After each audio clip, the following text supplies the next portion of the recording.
Hello everyone. So today we are going to start biology class 12 chapter number 10 as we have completed chapter number 8 in last videos and chapter number 9 is not in your syllabus of term 2. So we'll start with chapter number 10, microbes in human welfare. So in this chapter we'll study about the microbes which are useful for human welfare. So the chapter starts like this कि microbes कहाँ कहाँ present हो सकते हैं. हर जगह हो सकते हैं. Microbes are everywhere. सॉइल में, वाटर में, एयर में, inside our bodies and that of our animals and plants also. उनमें भी प्रेजेंट हो सकते हैं microbes. They are present even at sites where no other life forms could possibly exist, जैसे कि थर्मल वेंट्स यानी कि 100 डिग्री सेल्सियस टेम्परेचर जहाँ पे रहता है या फिर उससे भी हाई हो सकता है. डीप इन सॉइल में भी प्रेजेंट हो सकते हैं under the layer of snow and which are several metre thick. उस बहुत नीचे की तरफ स्नो में भी प्रेजेंट हो सकते हैं. And in highly acidic environment means exotic situation जहाँ पे मतलब यूजुअली नहीं मिलते और ऑर्गेनिज्म, लेकिन वहाँ पे माइक्रोब्स मिल सकते हैं कुछ डाइवर्स सिचुएशंस में भी. माइक्रोब्स आर डाइवर्स, अलग अलग टाइप के होते हैं कुछ भी, जैसे कि protozoa, bacteria, fungi, microscopic animals, plant viruses, ये सब माइक्रोब्स के अंडर आते हैं. Viroids and prions. प्रायंस क्या होते हैं? Prions are proteinaceous infectious agent, means protein के बने हुए इन्फेक्शियस एजेंट. एंड प्रायंस ये एक इम्पॉर्टेंट पॉइंट है, टिक मार्क पॉइंट, तो इसको याद रखें. Microbes like bacteria, many fungi can be grown on nutritive media to form colonies that can be seen with naked eyes. Such cultures are useful in studies on microbes. अब ये microbes दिए हुए हैं कुछ, जैसे कि ये rod shape bacteria, here rod shape bacterium A, where it is okay, ये 10.1 ये पूरे फिगर और ये 10.2, तो इसमें ये रॉड शेप बैक्टीरिया हो गए. इसके बाद जो बी है वो हो गए स्पेरिकल, और इसके बाद जो सी है वो है rod shape bacterium with flagella. ये फ्लैजिला इसके बाहर की तरफ दिख रहा है हमें. ओके, यहाँ पे इधर ये जो दूसरा फिगर है ये देखिए, ये है बैक्टीरियोफेज वायरस, ठीक है, जिसकी हेड है, कॉलर, टेल. ये एक इम्पॉर्टेंट फिगर है, हमारे 11th क्लास बायोलॉजी में प्रेजेंट था, तो बहुत ज़रूरी है ये फिगर. दूसरा है ये adenovirus which cause respiratory infections, ये वाला. इसके बाद जो थर्ड है वो है rod shape tobacco mosaic virus, magnified किया हुआ है इसको. ओके, इसके बाद ये कॉलोनीज है बैक्टीरिया की पेट्री डिश में ए तो, और ये फंगल की कॉलोनी है पेट्री डिश बी में, फिगर बी में पेट्री डिश में फंगल की और ये बैक्टीरिया की. ठीक है, चैप्टर 8 में हम लोगों ने माइक्रोब्स को देखा था जो कि डिजीज कोज करते हैं ह्यूमंस को, यानी कि हार्म करते हैं प्लांट्स को, एनिमल्स को. अब हम लोग देखेंगे microbes in house hold products. तो कहते हैं कि जो कर्ड होता है, कर्ड, उसमें बहुत सारे बैक्टीरिया प्रेजेंट होते हैं. LAB lactic acid bacteria, lactobacillus भी उनको बोलते हैं. ये यूजफुल बैक्टीरिया होते हैं, और कहते हैं कि ज़्यादा जो खट्टा जो कर्ड होता है, ज़्यादा जो सोर टेस्ट में होता है, उसको नहीं खाना चाहिए हमें, ठीक है. तो लैक्टोबैसिलस, जैसे मान लीजिए कि मिल्क है, अब हमें उसको सेट करना है कर्ड बनाने के लिए, तो हम लोग क्या करेंगे? इनोकुलम, इनोकुलम इज जामन, दैट मीन्स एक छोटा सा पार्ट, कर्ड का एक छोटा सा पार्ट को उठा के हम लोग उसमें मिल्क में डाल देंगे थोड़ा सही टेम्परेचर पे. मिल्क, अगर हमें कर्ड सेट करना है तो उस मिल्क का जो टेम्परेचर है वो भी एक थोड़ा ऑप्टिमम टेम्परेचर पे होना चाहिए, वरना वो perfect milk, perfect curd set नहीं होगा. तो हमें कुछ उठा के डाल देना, उसमें थोड़े लैक्टिक एसिड बैक्टीरिया होंगे, वो वहाँ पे अपना रिएक्शंस करेंगे, कुछ केमिकल रिएक्शन, और उसके बाद फिर वो जो कर्ड मिल्क है वो कर्ड में कन्वर्ट होता चला जाएगा. तो यहाँ पे हम लोग देख पा रहे हैं कि a common example is production of curd from milk. किसकी वजह से होता है? Microorganism. कौन सा microorganism? Lactobacillus. and others commonly known as lactic acid bacteria, which grow in milk and convert it into curd. During growth, LAB produce acids and that coagulate the partially digest the milk proteins. वो coagulate करता है और partially digest कर देता है milk के अंदर जो प्रोटीन्स प्रेजेंट होते हैं, कैसिन प्रोटीन मिल्क में जो प्रेजेंट होता है. A small amount of curd is added to fresh milk as inoculum or starter which contains the millions of lactic acid bacteria which at suitable temperature multiplies. कैसा temperature होना चाहिए? Suitable temperature, otherwise milk properly set नहीं होगा, sorry curd properly set नहीं होगा. Thus converting milk to curd एक optimum temperature होना चाहिए, सूटेबल टेम्परेचर होना चाहिए, which also improve the nutritional quality by increasing vitamin B12. Vitamin B12 pernicious anaemia, अगर इसकी कमी हुई तो क्या हो सकता है? Pernicious anaemia. और वो क्या था? Autoimmune disorder.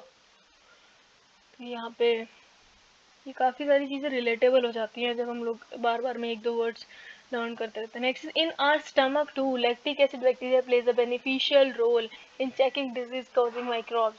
तो कहते हैं ना काफ़ी टाइम की जैसे हमें कोई डिजीज़ हो जाती है जैसे वो डायरिया वगैरह, तो फिर थोड़ा थोड़ा कर्ड देने को कहते हैं, थोड़ा सा कर्ड खा ले क्योंकि उसमें कुछ बैक्टीरिया होता है जो कि बेनिफिशियल होता है हमारी हेल्थ के लिए, तो वो जो डिजीज कॉजिंग बैक्टीरिया उनको वो किल करते हैं. इसलिए कर्ड जो है उसको, अगर वो फ्रेश कर्ड है तो वो ज़्यादा बेनिफिशियल है.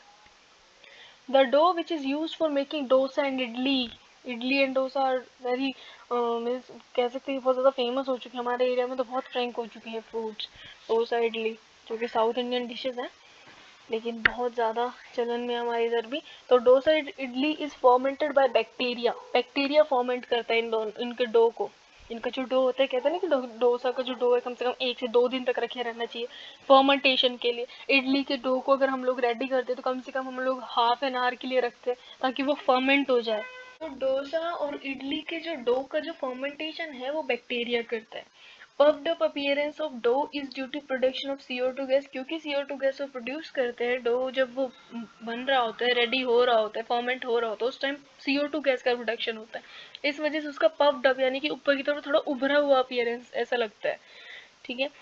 Similarly, the dough which is used for making bread is fermented by baker's yeast, Saccharomyces cerevisiae. Saccharomyces cerevisiae is also known as brewer's yeast. क्यों? क्योंकि ये जो अल्कोहलिक ड्रिंक्स वगैरह उनके फर्मेंटेशन में भी बहुत यूज़फुल है.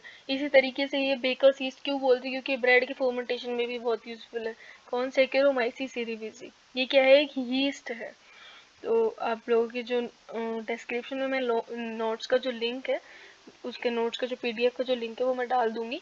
तो उसमें मैंने सभी माइक्रोब्स को एक टेबुलर फॉर्म में उनके जो नेम है, कैटेगरी है, कौन सी कैटेगरी से, जैसे कि यीस्ट है या फिर फंगी है, और उनके जो वो प्रोडक्ट जो उनसे बन रहे हैं या फिर जो वो कॉज करती हैं, ठीक है, उनके जो प्रोडक्ट्स बन रहे हैं या फिर उनका जो यूज़ है क्या है उन माइक्रोब्स का, वो सब मैंने एक टेबुलर फॉर्म में कह सकते हैं उस तरीके से मैंने आपके लिए नोट्स में राइट डाउन कर दिया. तो आप लोग उस नोट्स की PDF को आप लोग डाउनलोड कर लेना, डिस्क्रिप्शन में लिंक मिल जाएगा आप लोगों को. ठीक है.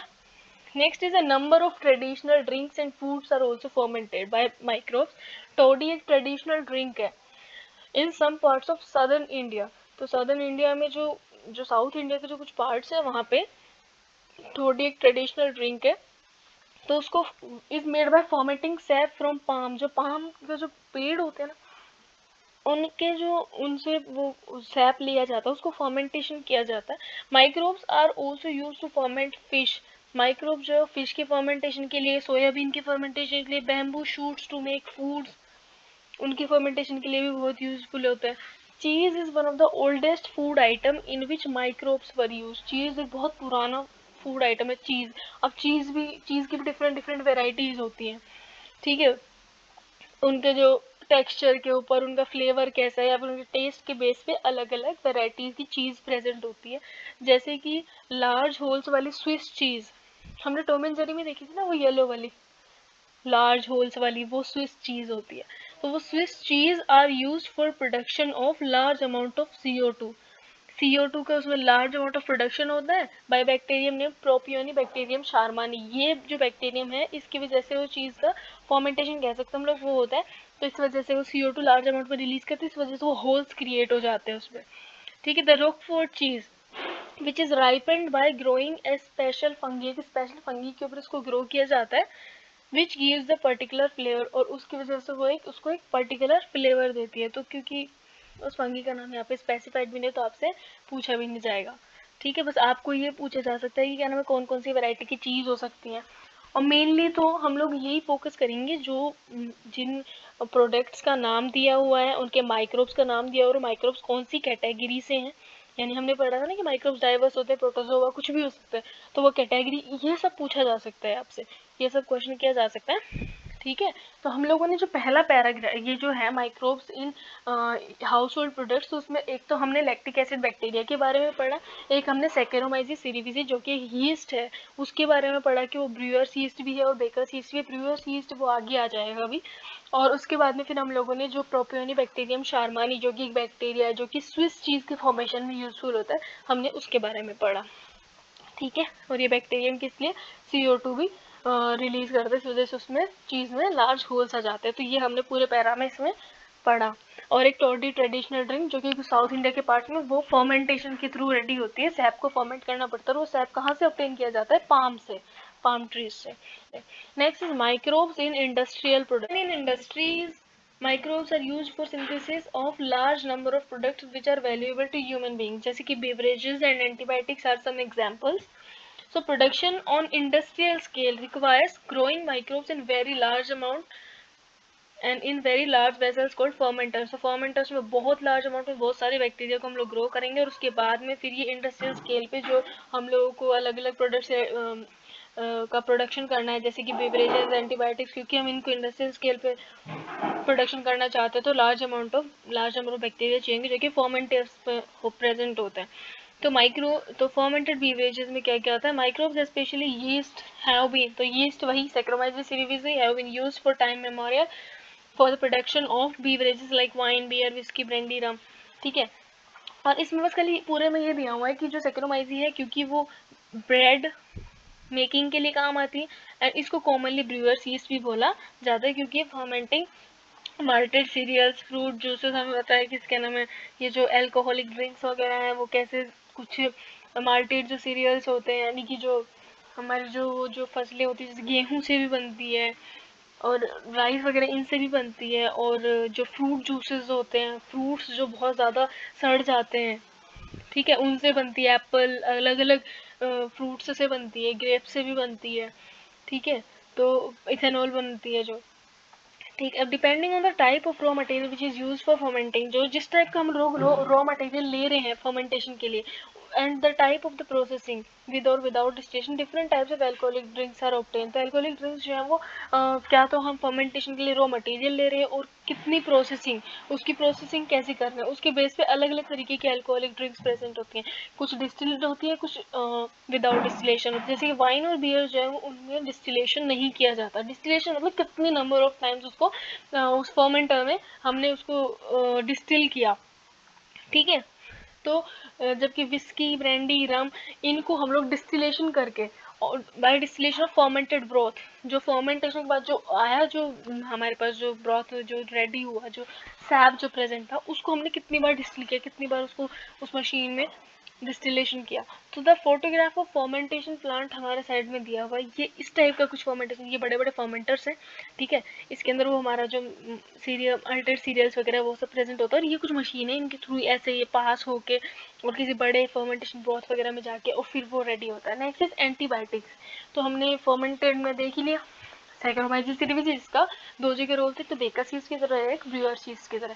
वाइन और बियर जो है वो विदाउट डिस्टिलेशन है, बाकी सब डिस्टिल्ड है, ड्रिंक्स है। Okay, next is antibiotic. Antibiotic produced by the microbes. Antibiotics कौन प्रोड्यूस करता है, माइक्रोब्स प्रोड्यूस करता है। एंटी का मतलब होता है against, and bio means life, तो जो अगेंस्ट लाइफ है। अब ये किसके कंसिडरेशन में कहा जा रहा है term antibiotic, in the in reference to bacteria, bacteria की लाइफ, बैक्टीरिया की लाइफ के जो अगेंस्ट है उसे एंटीबायोटिक बोला जाता है। It is in the favour of humans and in against of bacteria. तो antibiotics are chemical substances produced by some microbes can kill और retard the growth of other disease causing microbes, यानी कि pathogens की growth को रोक सकता है। अब हम लोगों ने देखा था पेनिसिलिन। पेनिसिलिन इसके पीछे एक स्टोरी ये है कि जो अलेक्जेंडर फ्लेमिंग थे वो स्टेफाइलोकोकस बैक्टीरिया के ऊपर स्टडी कर रहे थे।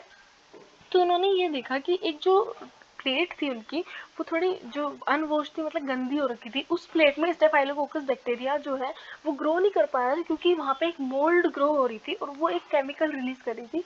तो उस मोल्ड का जो नाम था वो पेनिसिलियम नोडेटम था। तो उसके नाम के पीछे उसके जो केमिकल रिलीज हो रहा था उसका नाम पेनिसिलिन रख दिया। तो वो जो पेनिसिलिन जब वो रिलीज कर रही थी तो वहाँ पे वो स्टेफाइलोकोकी जो बैक्टीरिया वो ग्रो नहीं कर पा रहा था क्योंकि वो एक केमिकल रिलीज कर रहा था। तो फिर वहाँ पे से अलेक्जेंडर फ्लेमिंग ने इसका डिस्कवरी किया कि पेनिसिलिन एक एंटीबायोटिक है जो कि इस बैक्टीरिया की ग्रोथ को रोक रहा है, रिटार्ड कर रहा है। फिर उसके बाद में इसका पूरा फुल पोटेंशियल, इसके क्या क्या यूजेस हैं, ये कहाँ कहाँ पे यूज़ की जा सकती है, वो सब जो हॉवर्ड फ्लोरे और अर्नेस्ट चेन इन दोनों ने मिलकर इसका पूरा कंप्लीट पोटेंशियल, इसकी कितनी क्षमता है, ये एंटीबायोटिक कहाँ कहाँ पे हमारे को बचा सकती है, कहाँ कहाँ पे हमारी सेफ्टी प्रिवेंशन कर सकती है, कहाँ कहाँ, वो सब उन्होंने पूरा डिस्कवर किया। तो इस तरीके से ये जो एंटीबायोटिक है इसकी डिस्कवरी हुई थी। और ये जो है वर्ल्ड वॉर 2 के टाइम भी बहुत यूज़ हुई थी अमेरिकन सोल्जर्स को ट्रीट करने के लिए। वर्ल्ड वॉर जब 2 हुआ था उस टाइम जब जो भी घायल हो जाते थे उनको लगाई जाती थी ये एंटीबायोटिक, उनको दी जाती थी और फिर उसके बाद वो ठीक भी हो रहे थे। तो फ्लेमिंग, चेन और फ्लोरे, क्योंकि इन तीनों ने मिलकर इस एंटीबायोटिक के पीछे काम किया था अलग अलग टाइम पे, तो फिर 1945 में इनको अवार्ड दिया गया था, नोबेल प्राइज दिया गया था। और 1928 में जो है इन्होंने अलेक्जेंडर फ्लेमिंग ने फर्स्ट टाइम डिस्कवर किया था पेनिसिलिन को। अब जैसे कि पेनिसिलिन के बाद बहुत से antibiotics were purified from other microbes, ठीक है, अलग अलग माइक्रोब्स से अलग अलग एंटीबायोटिक्स प्योरीफाई किए गए, देखे गए, रिसर्च की गई। तो एंटीबायोटिक जो greatly improve our capacity to treat deadly diseases, बहुत से एंटीबायोटिक्स जिन्होंने बहुत ज़्यादा इम्प्रूवमेंट किया हमारे जो डेडली डिजीज, पहले जो लोगों के जिन डिजीज से मौत हो जाया करती थी, फिर एंटीबायोटिक्स के डेवलपमेंट के बाद बहुत से डिजीज़ के ऊपर रोकथाम हुई। तो उनमें जैसे कि प्लेग, एक प्लेग बहुत फैला था, रेड प्लेग एक टाइम पे बहुत फैला था 90s के 19 पता नहीं 60 कुछ ऐसे 1918 में किसी एरिया में आया था वो। और फिर उसके बाद हमारे इंडिया में बहुत प्लेग बहुत फैला था और उस टाइम उसका कोई इलाज नहीं था। उसके बाद फिर ये एंटीबायोटिक डेवलप हुई तो फिर इस प्लेग को भी पूरी तरह खत्म कर दिया गया। वुपिंग कफ, काली खांसी पहले इस टाइप की हुआ करती, डिप्थेरिया, गल घोटू, मतलब ऐसा फील होता था जैसे कोई हमारे गले को दबा रहा है।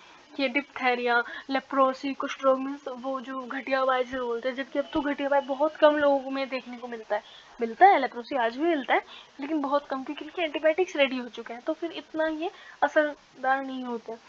तो इन सब चीज़ों के ऊपर पूरी तरह से तो नहीं, लेकिन हाँ लगभग इनके ऊपर हम लोगों ने पार पा लिया, मतलब हम लोग इनसे बच सकते हैं। Which is use to kill millions all over the globe, ठीक है। सो टुडे वी कांट, तो इनकी वजह से बहुत से लोग मरे इस टाइप की डिजीज की वजह से।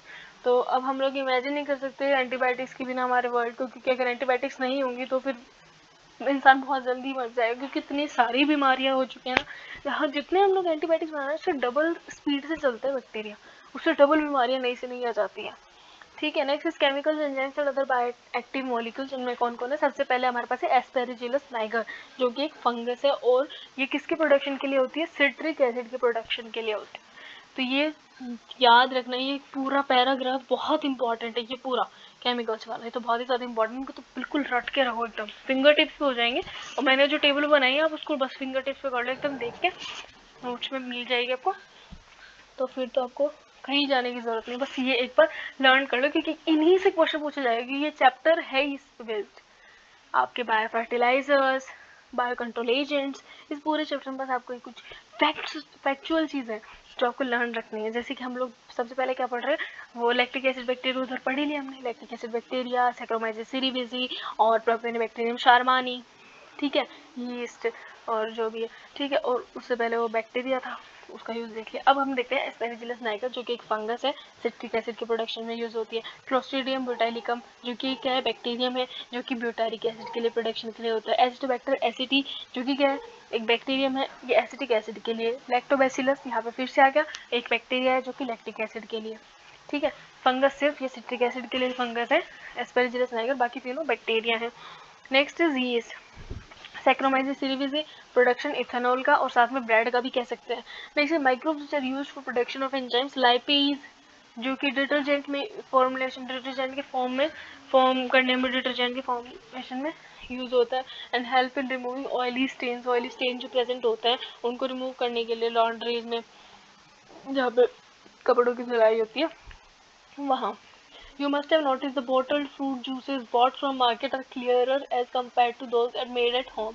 हम लोग जो घर पे जूसेस बनाते हैं वो इतने क्लियर नहीं दिखते, क्योंकि हम लोग थोड़े थोड़े कह सकते हैं कि जूस की कुछ पार्टिकल दिखते रहते हैं, हमें एकदम क्लियर नहीं दिखते। लेकिन जो बॉटल जूस मार्केट में प्रेजेंट होता है एकदम क्लियर क्यों दिखता है? क्योंकि उनमें क्या प्रेजेंट होता है, ऐसा क्या होता है कि वो एकदम क्लियर नजर आते हैं।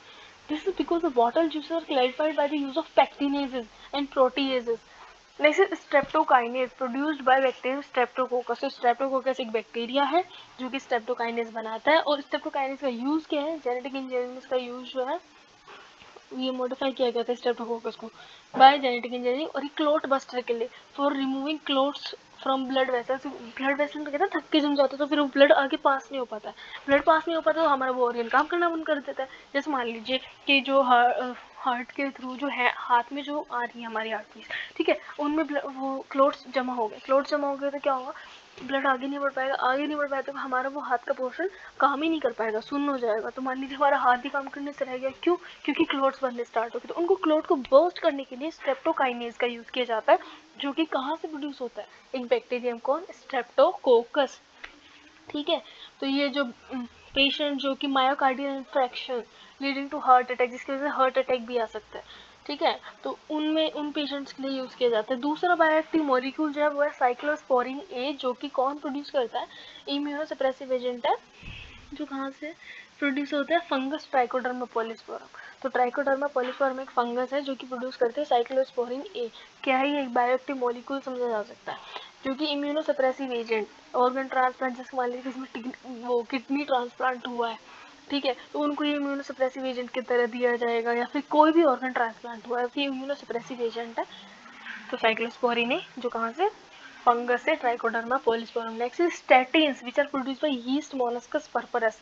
तो मोलस्कस पर्परस एक यीस्ट है जो कि स्टैटिन्स प्रोड्यूस करती है, और इसका यूज होता है ब्लड कोलेस्ट्रॉल लॉवरिंग एजेंट। ये ब्लड कोलेस्ट्रॉल लॉवरिंग एजेंट की तरह काम करता है। It acts competitively by inhibiting the enzyme responsible for synthesis of cholesterol. जो एंजाइम कोलेस्ट्रॉल बनाता है उसके अगेंस्ट ये कॉम्पिटिटिव एजेंट की तरह काम करता है, कॉम्पिटिटिवली उसको रोकता है कि तुम कोलेस्ट्रॉल नहीं बना सकते, बिकॉज ये वहाँ पे प्रेजेंट है। मोलस्कस पर्परस क्या है कि यीस्ट है जो कि क्या प्रोड्यूस करती है, स्टैटिन्स। तो आपको कंफ्यूजन सबसे ज़्यादा होगा इन तीन बायोएक्टिव मॉलिक्यूल्स में, स्ट्रेप्टोकाइनेज और साइक्लोस्पोरिन ए और ये मोलस्कस पर्परस। मुझे तो होता था इनमें कंफ्यूजन।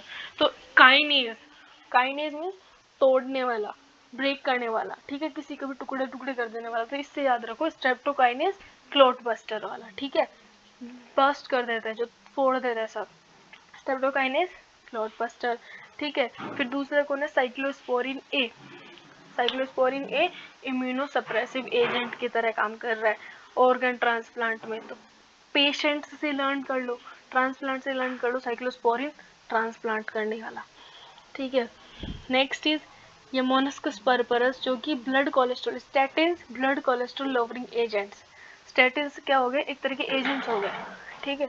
इस टाइप से लर्न करना पड़ेगा। बाकी अगर आप 2 से 3 से 4 बार रिवाइज कर लिए ना तो फिर आपको लर्न हो जाएगा।